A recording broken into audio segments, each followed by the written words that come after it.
Viewers, آج کی ہماری یہ ویڈیو، ہماری یہ تحریر تمام ویڈیو سے الگ ہے۔ ہماری اس تحریر کا موضوع، ہماری ویڈیو کا موضوع ہے نماز وقت پر ادا کرنا مت بھولیے۔ ہوا یوں کہ میں جلدی سے آفس سے گھر آیا اور اما جان کو کھانے کا کہہ کر وضو کرنے چلا گیا۔ مغرب کا وقت ختم ہونے والا تھا، جیسے تیسے وضو کیا اور نیت باندھ لی۔ دوران نماز بار بار اپنے گیلے چہرے کو اپنی کھلی آستینوں سے صاف کرتا رہا۔ رکوع میں جاتے وقت خیال آیا اما کی دوائی لانا تو بھول ہی گیا۔ اوہ، واپسی پر بچوں کی فیس کے لیے پیسے بھی ATM سے نکالنے تھے۔ پھر سجدہ کیا تو وہاں بھی گھریلو ذمہ داریاں ایک ایک کر کے یاد آنے لگیں۔ تھکاوٹ کی وجہ سے نماز میں نیند کے جھٹکے آنے لگے۔ بس پھر کیا تھا، سجدے میں جاتے ہی نیند کا جھونکا آ گیا۔ نیند میں عجیب منظر دیکھا، لوگوں کا ہجوم، ہر کوئی یہاں سے وہاں بھاگ رہا تھا۔ کچھ لوگ کاغذ تقسیم کر رہے تھے۔ میرے پاس آ کر بھی کاغذ تھما دیا گیا جس پر میرا نام لکھا ہوا تھا۔ پوچھنے پر بتایا گیا یہ تمہارا اعمال نامہ ہے، اب جا کر وہاں سامنے جمع کرا دو جہاں باقی سب جمع کروا رہے ہیں۔ پھر نام پکارا جائے گا فیصلے کے لیے۔ میں نے بھی جا کر کاغذ جمع کروا دیے اور لائن میں واپس آ گیا اور اپنے نام پکارے جانے کا انتظار کرنے لگا۔ نام پکارا جانے لگا، فلاں بن فلاں جنت، فلاں بن فلاں جنت۔ اب تیسرے نمبر پر میرا نام پکارا گیا۔ میرے پاؤں کے نیچے سے زمین نکل گئی۔ یا اللہ، اب کیا بنے گا؟ ساتھ ہی فیصلہ بھی سنا دیا گیا، جہنم۔ مجھے اپنے کانوں پر یقین نہیں آ رہا تھا۔ دو قد آور لوگ آئے اور مجھے گھسیٹنے لگے۔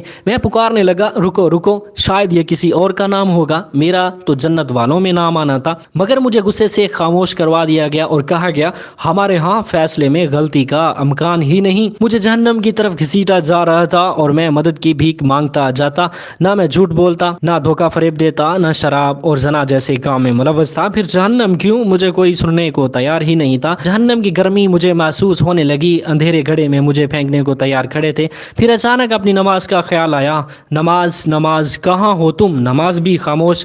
جہنم کی آگ کے شعلے مجھ سے لپٹنے کو بے چین ہو رہے تھے اور مجھے جہنم میں دھکا دے دیا گیا۔ مجھے جیسے ہی دھکا دیا گیا، ایک سفید بزرگ نے فوراً میرا ہاتھ تھام لیا اور مجھے جہنم سے باہر کھینچتے ہوئے باہر نکال دیا گیا۔ میں ڈر سے کانپ رہا تھا۔ پوچھنے لگا آپ کون ہیں اور مجھے کیوں بچایا؟ کہنے لگا میں تمہاری نماز ہوں۔ میں غصے سے چلایا، اب آ رہے ہو؟ جب میں جہنم میں ڈالنے جا رہا تھا۔ اب عین وقت پر تم نہ آتے تو میں تو چلا گیا تھا نا جہنم میں، پہلے نہیں آ سکتے تھے تم؟ بزرگ کہنے لگا جیسے تم مجھے تاخیر سے پڑھتے تھے، کبھی وقت پر پڑھا ہی نہیں، ویسے ہی میں بھی تاخیر سے آیا ہوں۔ کبھی تم نے مجھے وقت پر پڑھا ہی نہیں تو میں وقت پر کیسے آتا؟ میری اکھڑی اکھڑی سانسیں اب قدرے بحال ہونے لگی۔ میری ماں نے آ کر مجھے سجدے میں ہلایا تو میری آنکھ کھلی۔ بیٹا خیر ہے، تم نماز پکار رہے تھے سجدے میں۔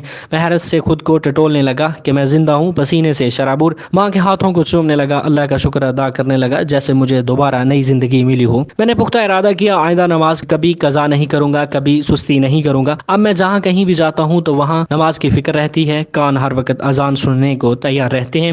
اب میں لیٹ نہیں ہونا چاہتا نماز میں۔ دوستو، چاہے دنیا کے کسی بھی کونے میں کیوں نہ ہوں، کتنے ہی مصروف کیوں نہ ہوں، زمین یہاں سے وہاں ہی کیوں نہ کر دی جائے، بس یہ یاد رکھنا نماز وقت پر ادا کرنا نہ بھولیے گا۔ Please share it with your friends. صرف 1 منٹ ہی لگے گا، ہو سکتا ہے کوئی توبہ کر کے نماز کا پابند بن جائے اور آپ کے لیے صدقہ جاریہ بن جائے۔ جزاک اللہ خیر۔